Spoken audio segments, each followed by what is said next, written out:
Hello, everyone, and welcome to the Arthritis Action Podcast. My name is Mark. I'm the area coordinator of the charity and your host for today. So joining me on this episode is Terry, our member services manager. Hello, Terry. Hello, everyone.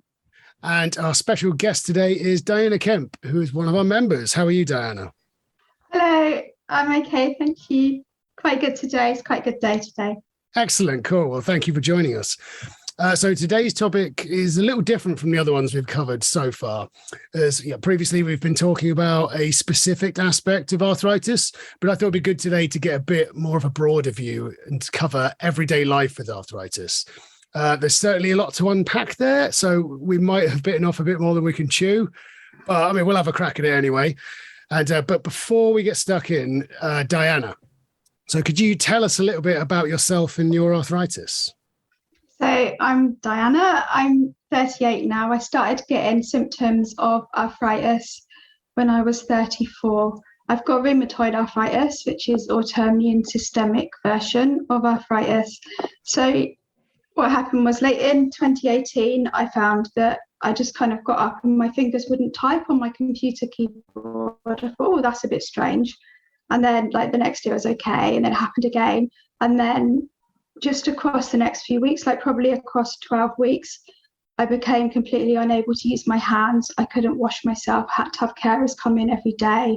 I couldn't turn on my taps in my house. I couldn't get a drink. I couldn't hold cutlery. There was everything you do with your hands, basically. My hands just stopped working, became completely painful.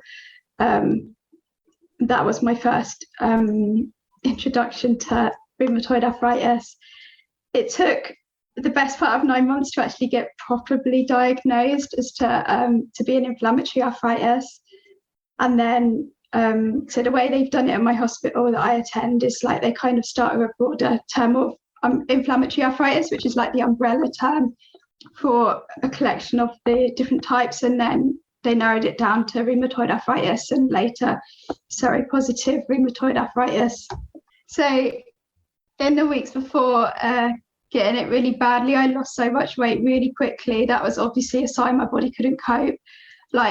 About 3 stone in about 12 weeks. It was quite scary. Oh, wow. I didn't know where it was going to stop.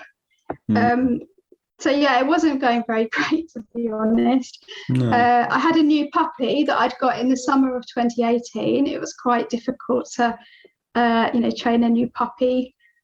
The first thing I got sort of arthritis related was a special dog lead that's hands-free because I could no longer hold the dog lead.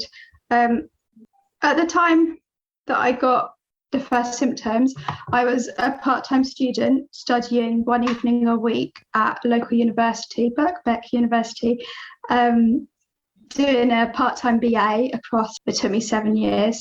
So I had to take a bit of time off to get myself sorted out. And then I'm currently there doing a master's and MA, again, one evening a week. So that's what I do with my life, although I spend a lot of time going to hospital appointments, going to blood tests, going to GP appointments to do with my arthritis, etc. So going back to what you were saying, that suddenly you woke up and you couldn't type and you couldn't hold a glass of water, to when you got the diagnosis. How did you feel when that moment when you woke up? And also, did you feel any different when you sort of knew and it was confirmed what you had, the diagnosis? So the first time it happened, I just thought, oh, that's really strange. That's never happened, because it didn't feel like an injury because it was all of my fingers and thumbs. So it's usually when you hurt your finger, you can either remember doing it and it wouldn't hurt on both hands at once because that wouldn't make sense. So it was a very different experience, but by the next day I thought, oh, it's all right. It kind of had, I think the doctor called it a palindromic presentation, where it sort of comes and goes, but just right at the beginning, and then it definitely came and it stayed quite severely. So it was quite strange, and very strange how quickly it went. At first I was like, oh, losing quite a lot of weight, this is quite good. And then it became oh no, this is really quite scary now. When is it going to stop? What's wrong with me? I rang a charity helpline when I went to the GP and I had some blood tests. They referred me to rheumatology and they said, we suspect you may have rheumatoid arthritis. I rang a helpline to ask mainly about the dog lead situation because I I didn't know how to walk my dog. It was like she was basically off lead when she was on the lead because my hands were so weak that I wasn't really doing anything. And obviously I was training her because she was a little puppy still. And they said, well, the first year's the worst. So it did turn out to be true. But then from starting going to the hospital, I had to have so many different tests and scans and things that they started me on DMARDs, which is medication for rheumatoid arthritis, at my first, and some other types of arthritis at my first appointment, which was I think it was in May of 2019. But I had to have so many other tests because they weren't really sure what it was. It could have been this or that or something else. And it was only in early 2020 that it was actually confirmed as a arthritis rather than a different type of autoimmune condition. So I think that year was a lot worse. I didn't know the diagnosis. I couldn't join a support group because I wouldn't even know what type of illness support group to join. Early 2020, it got kind of found on, it was actually an ultrasound scan that they actually found the confirmation of what they needed to start better treatment, more treatment, and it started helping.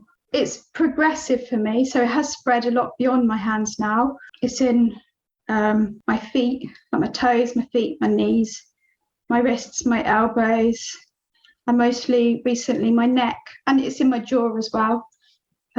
Probably, I don't know if I've missed any bits off. It's in quite a lot of me. And also with rheumatoid arthritis, you get symptoms in my eyes. People don't often associate eyes with arthritis, but eyes, mouth, like lots of body parts can get involved.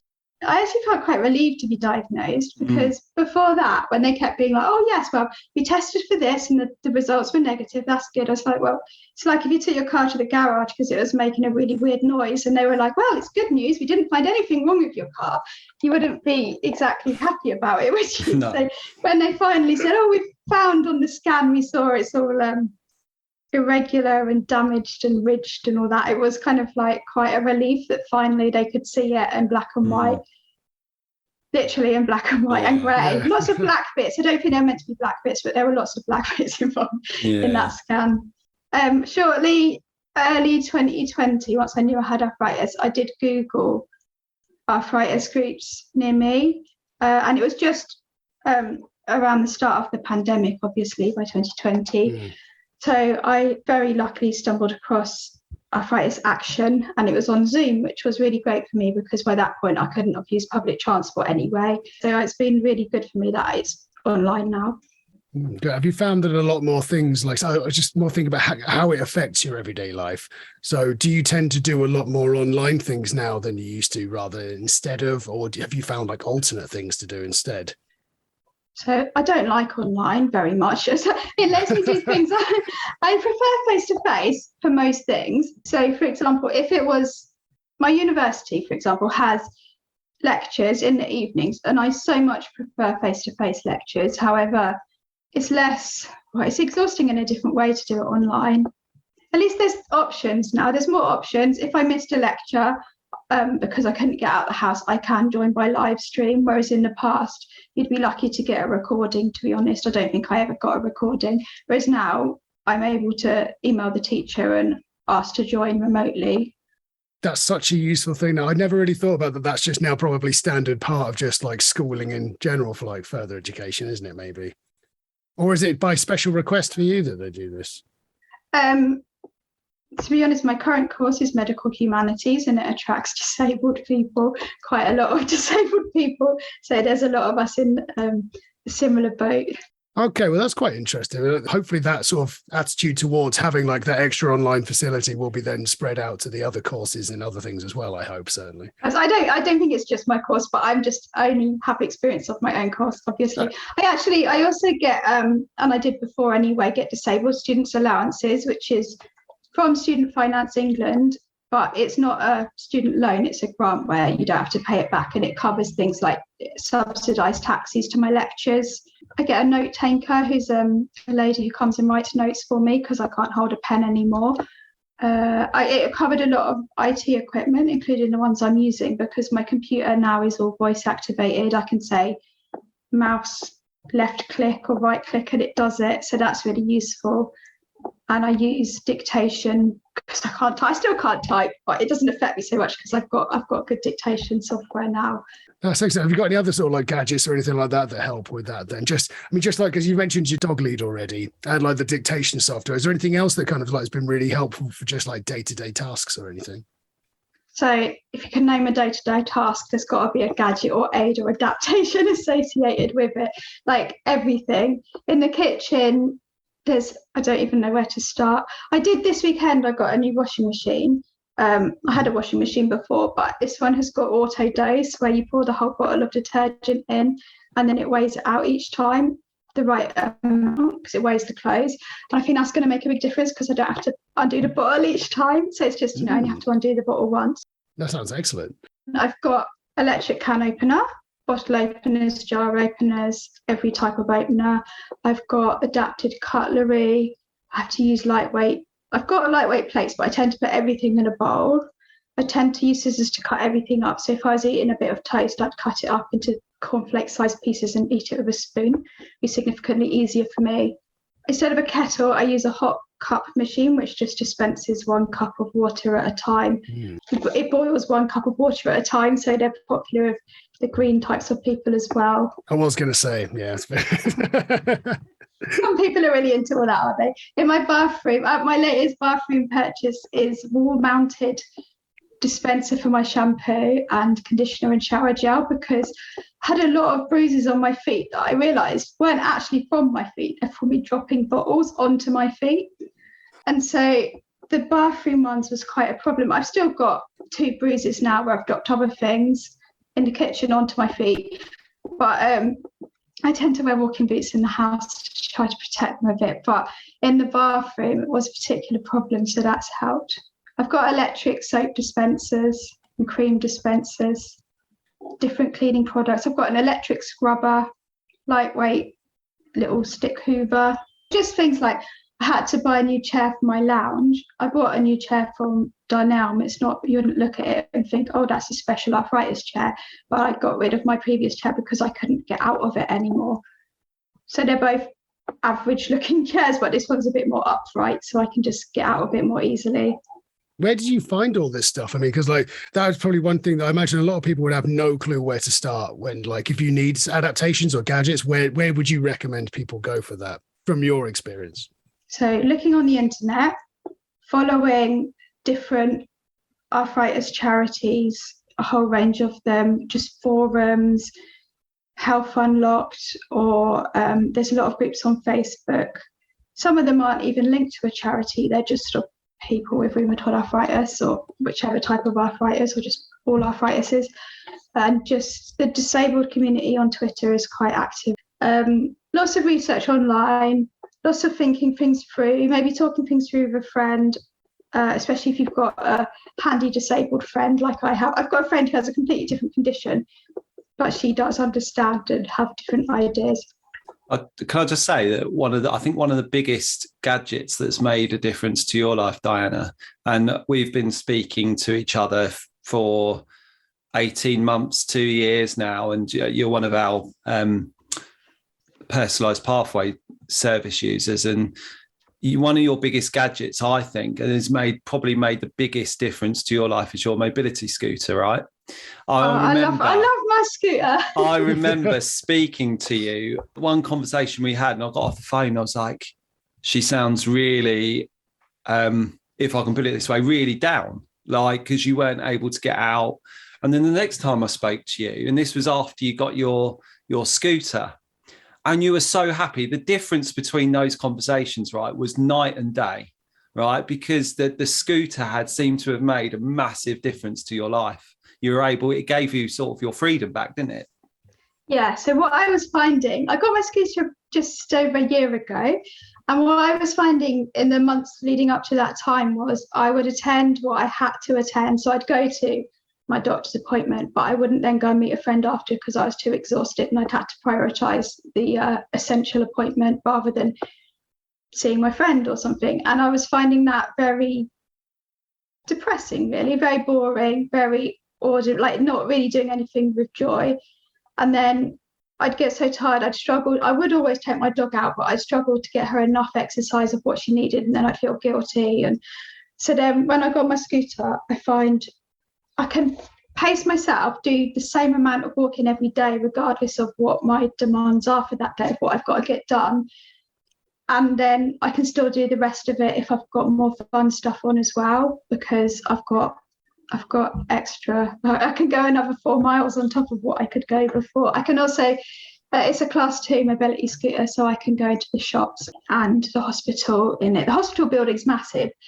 So even from the front door of the hospital to the department, and then they'll say, oh, go and get a blood test, go and get an x-ray. So each hospital appointment can take a lot of walking. I would say I was asked quite early on if I felt, I'm 38 now. So when I was 37, when I got it, I got asked if I felt like an old person. And I was like, well, no, I feel like a 37-year-old again, because I can go out and have fun. Although my parents are quite senior these days and they get out loads anyway. They have much more social life than me. That was something I actually wanted to ask, actually. It's how has it impacted your social life? Because you did mention earlier that at one stage you just like couldn't really do things. But I mean, like since, say, like having the scooter or a bit more knowledge and a bit more experience with it, do you find that you've been able to kind of take some of it back? So, of course, the period you're asking me for was across a pandemic. So there were quite a lot of, that did change things up for everyone quite a bit anyway. Before I got arthritis, I used to spend a lot of time going to knitting groups. I used to really go to really vibrant knit and natter groups at least once a week. Often I'd go to the pub once a week to have a knit as well. I can't knit anymore. And I still went for the natter occasionally, but I found it quite depressing to watch people doing the thing I can't do. So I kind of stopped doing that, although I'm not sure if they've even gone back after the pandemic, after the lockdowns of the pandemic, to be honest. But I'll go and have a coffee with a friend. I don't enjoy going to restaurants anymore. I only do it like once or twice a year when I kind of have to, because there's some kind of event I need to attend. I wouldn't choose to do that. I find eating quite a stressful thing to do, and not a kind of nice thing to do. So I don't really do that anymore. My main social life, I'd say, is walking my dog, getting my dog out if I'm on my scooter, and seeing friends in the afternoon for kind of afternoon chats and things is my main social life. So what would you say, let's say, again, I keep mentioning everyday life, that's what we're talking about today, but like, what are the biggest challenges you face just like on the average day? So typical days, I quite often have carers come in from an agency, not every day, but quite often. So they come in and they help me get ready for the day. Sometimes they help me in the bathroom, although often I can do it by myself now, although I like to have them around because I had a fall recently and I'm quite wobbly. I have a bath stall and a shower stall. I have 2 different ones. The bath one quite low, which I bought first because I thought it's less far to fall if I fell off it. And then when I felt a bit more confident, I got a shower stall. And there's pros and cons of each. Then they kind of make me a sandwich, which I might sit in the park with my dog later on. A lot of my effort and energy goes into attending appointments, to be honest, or following up with phone calls to check if this has happened or that's happened, or calling the care agency, calling up for a booked taxi for something when in the past I would just get up and walk to it, calling to get something repaired, or things like that never were even an issue before. It takes up a lot of my time. So you're clearly a very organized person now. Were you always one, or is this a skill you've had to learn since having arthritis?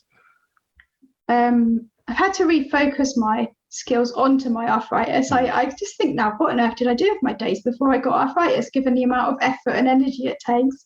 I don't have much of a sort of fixed routine. I'm probably not a good person to ask that question to.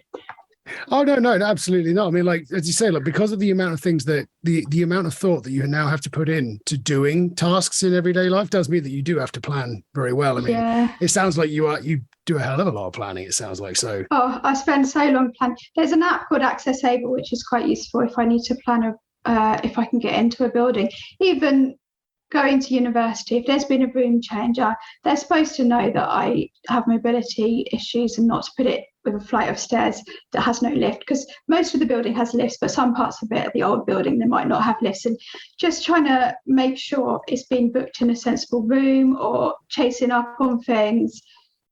arranging to go for a coffee can take a good half an hour thinking, oh, well, I can't go there because of this. And it's very frustrating and exhausting. And the condition's quite exhausting as well. It's quite painful. One thing I've had to do is become much more adaptable. So sometimes I would think, all right, well, that day I'm going to study and get stuff done. But then on the day, I might find my body says no. It might be my eyes will cause me problems, or most recently my neck's been quite problematic with not being able to maintain the right position to look at the screen, or I just have to kind of be more flexible, change my days around a bit more, make a plan A, but also a plan B for if plan A doesn't quite work out, and maybe a plan C, and not beat myself up about it too much if I don't stick to plan. How have you found the university with, do you find the university supportive? Yes. In a word, yes. My university. So I was already at the university when I had been there a few years. I'm a very part-time student, very, very part-time. So I'd already been there for quite a few years, and they helped me so much with getting my head around things, help with the practical side of it. Because I was a student, I could easily get access to the equipment that I needed. Just sort of learning to adapt my head really about it all. I've got lots of kind of adjustments in place with my lectures and my course that are quite useful. I've had lots of extensions on things that when things have been going wrong. When I first got unwell, so it's actually just the Christmas of 2018 was when it started particularly being bad, and I took off 2 terms and I went back in the autumn, still not really knowing what was wrong with me, but at least having a better way forwards of how to study, with the different adjustments. One thing you mentioned as well, sort of like a little earlier, was the website that you mentioned called Access Able. So that's one that I think might have been you told me about that one originally. Oh, it's an app. It's an app. Oh, so it's an app. Oh, there's an app as well. There's also a website. Is there? Which is what I've obviously. It's basically for people who don't know what that one is. It's a really useful tool. So actually, Diana, do you want to tell them about it? Oh, so for example, if I wanted to go to a certain cafe or a museum or a building that's on it, and not every building is on it, but they've sent people to kind of inspect the building. I'm not sure if that's the right word, but kind of look at it from the disability point of view. And a lot of it, they just give you information about what sort of toilet there is or what sort of surface of the floor is, and if there's grab rails, if there's steps, and it's set up for all kinds of different disabilities. So what a blind person might need could be very different to what I need or what a deaf person needs. So it does literally just give loads of detail, because sometimes when I read a website, it will say, oh, fully accessible building or not accessible buildings. Like, what on earth does that mean? Like, you're kind of assuming what I need or don't need when you say that, and it doesn't really tell me anything.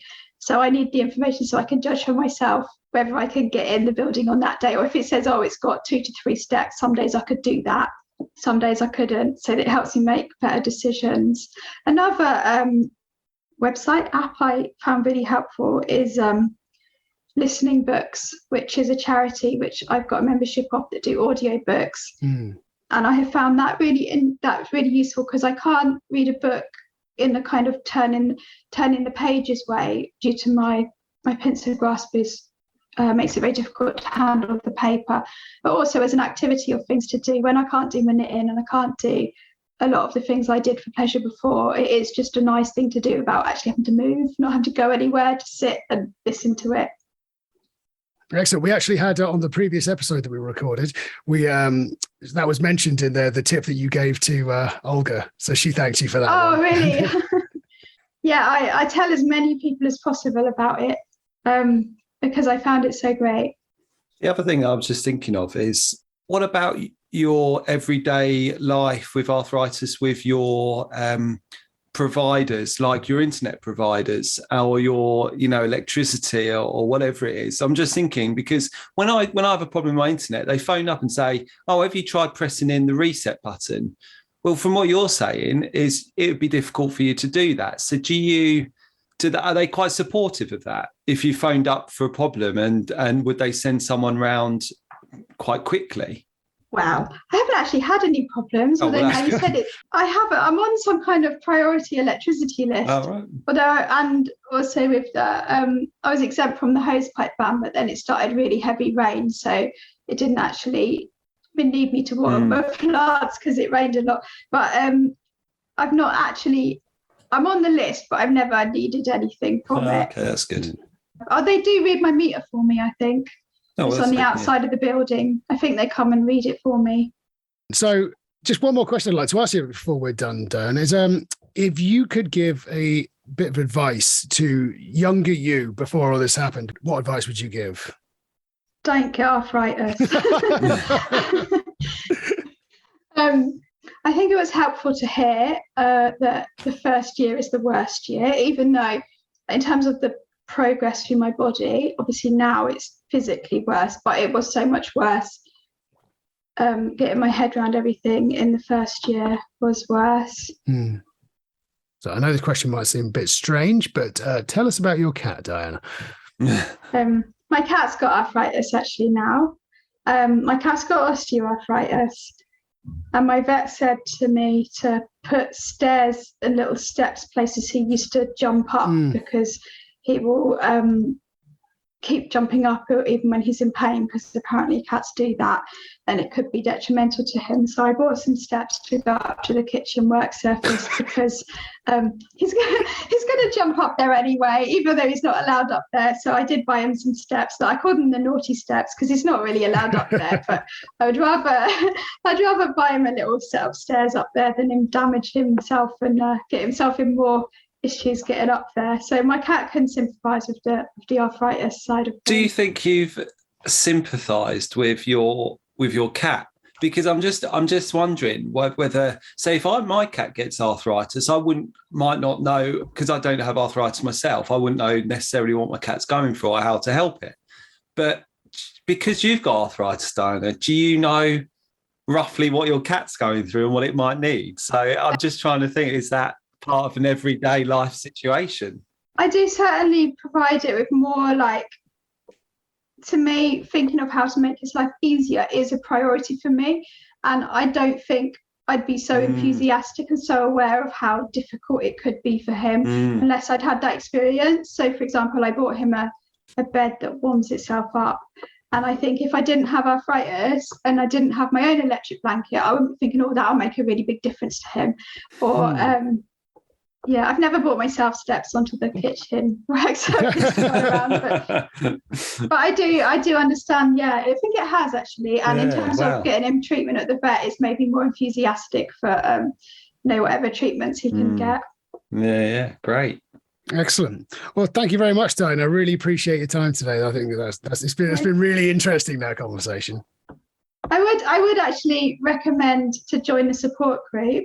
But I'm guessing anyone listening to this has already heard of Arthritis Action and is probably quite interested in your support groups already. But I would definitely recommend that as a way to get support. I guess that's what it sounds like, isn't it? But just to speak to other people. And if they don't know about our support groups, they can find the calendar on our website. What's our website, Mark? It's www.arthritisaction.org.uk. And if you want to send us an email, let us know what you think about the podcast, or get in touch with us, ask any questions at all, you can send that to podcast@arthritisaction.org.uk. Thank you very much, everybody. Thank you, Terry. Thank you. Thank you, Diana. Thank you very much. Thanks, everybody. Bye-bye.